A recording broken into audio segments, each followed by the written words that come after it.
Friendship, hindi ba kayo nakaabot sa pabahay namin na nasa 3,000 to 4,000 lang per month last September?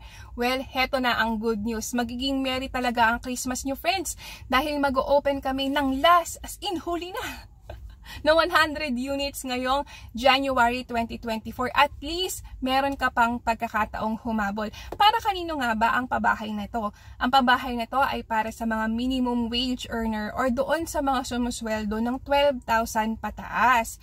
So, gone are the days or tapos na ang pag-uupa nyo dahil meron na kayong pabahay na nasa halagang 3 to 4,000 lamang per month. Paano nga ba ang pagkuha ng property na ito?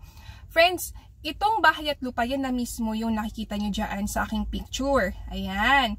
And yung kanyang turnover ay bear type yan. So, open siya, no? Through Pag-ibig Financing.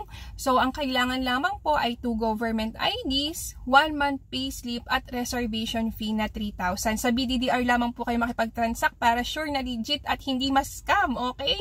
And after nun, sa January, kapag nag-open na at nakasama kayo sa 100 list, kayo po yung kukontakin namin para pumili ng block and lot. Kung gusto nyo nang malapit sa playground, malapit sa entrance, or yung gusto nyo sa gitna para makapagnegosyo kayo, dun po kayo pipili ng block and lot.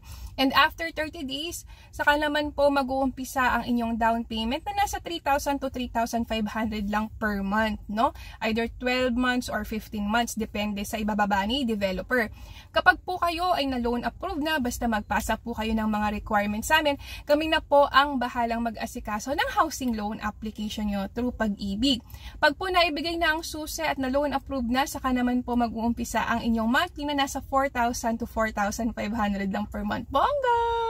Diba? So, kung kayo po ay nangungupahan ako mga friendship, sayang ang pera. Dito sa Kaya Homes, meron na kayong pagkakataon na magkaroon ng bahay at lupa. I-message nyo na kami friendship dahil ang ganito kamurang pabahay hindi nagtatagal. Antayin ko kayo ha!